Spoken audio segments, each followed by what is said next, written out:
Have you ever woken up expecting your Social Security payment, only to check your account and see no change? If so, you're not the only one. And if these benefits are essential to your daily life, then what I'm about to tell you is especially important. Starting this October, the Social Security Administration is introducing major changes to payment dates. This is news you can't afford to ignore. But before we get into the details, I'd love to hear from you in the comments. When do you usually receive your Social Security check?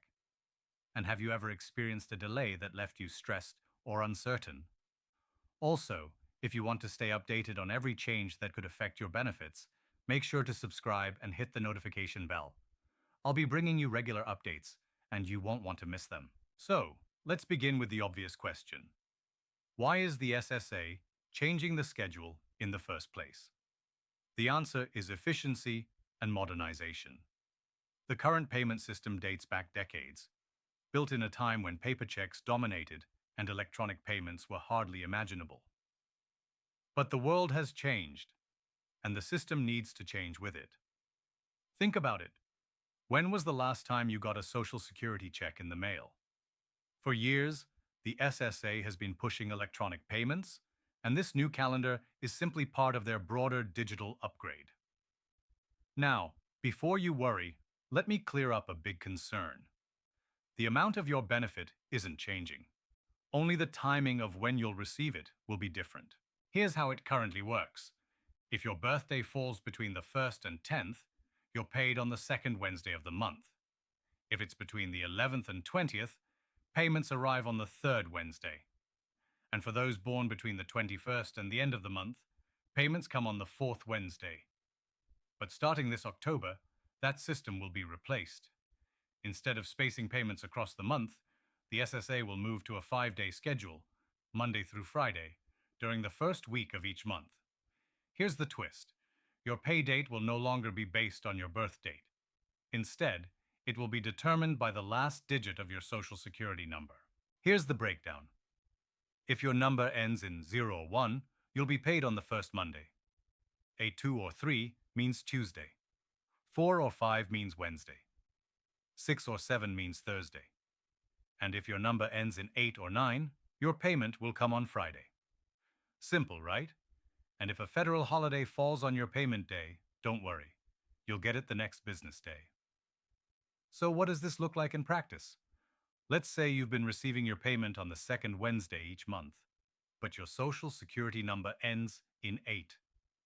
Under the new system, your money will arrive on the first Friday instead. That's potentially a 2-week shift, so your budget planning may need to adjust.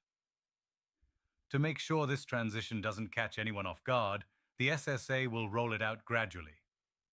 Over a 3-month period beginning in October, beneficiaries will get multiple notices, including a personalized letter with your exact new payment date and follow-up reminders. But here's some advice. Don't wait until you get that letter. Start preparing now.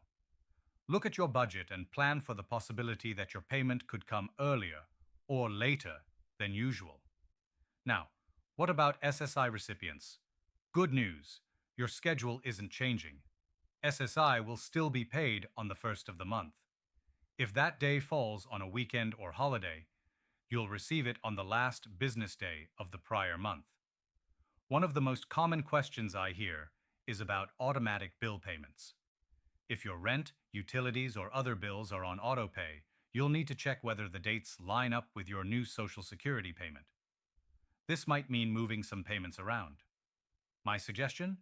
Make a simple spreadsheet or use a budgeting app to match your due dates with your updated payment schedule. But here's a silver lining. This change could actually work in your favor. By spreading out deposits across the first week of each month, banks won't be overwhelmed all at once. That means fewer delays in processing and possibly quicker access to your funds. And with fewer people calling SSA all on the same day, customer service should also improve. If you still have questions, the SSA is setting up a dedicated hotline just for this change, and they're improving their online portal so you can check your new payment date or update your details more easily. Just keep in mind, demand for these services will spike as October approaches. so get your questions answered early. Another thing people are asking about is direct deposit timing. The good news is, while your payment date is shifting, the banking process itself remains the same. Most banks release funds the moment they receive them from the Treasury.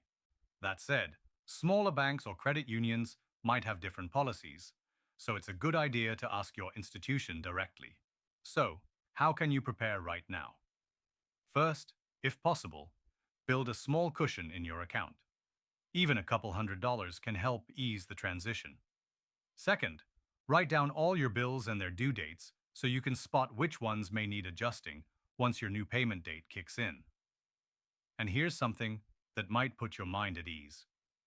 If your spouse or dependents receive benefits linked to your record, their payments will come on the same new date as yours.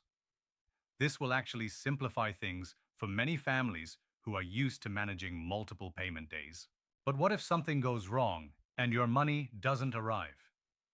The SSA has safeguards in place, including a rapid response team to handle payment issues during the rollout.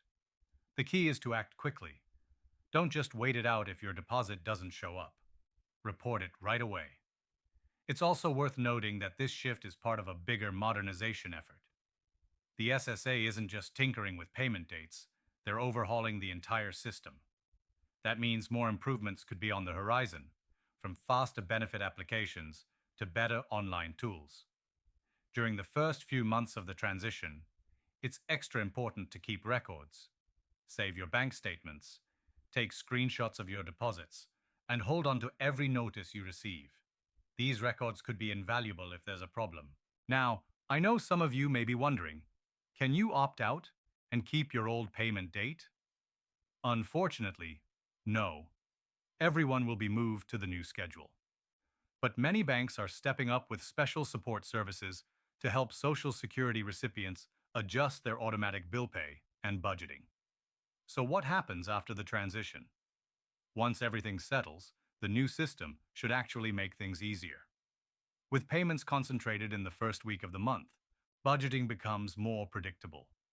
And with fewer payment days to manage, the SSA can focus more resources on customer service and benefit processing. For those who receive both Social Security Retirement and SSI, pay extra attention to your letters, since you may have two different payment dates. The SSA promises to explain this clearly in its notices. Let's close with some final advice. Stay informed. Watch for every letter and email from SSA. Be proactive. Start adjusting your plans before October. And remember, this adjustment period won't last forever. Once the new system is fully in place, managing your benefits should actually become simpler. So there you have it. Everything you need to know about the upcoming Social Security payment changes. Yes, change can feel overwhelming, especially when it affects something as vital as your benefits. But preparation makes all the difference. If you have questions, drop them in the comments and I'll cover them in a future video. Don't forget to like this video if it helped you, subscribe for ongoing Social Security updates, and hit the bell so you don't miss anything important. And if you know someone who relies on these benefits, please share this video with them. They'll thank you for it. Thanks so much for watching, and I'll see you in the next video.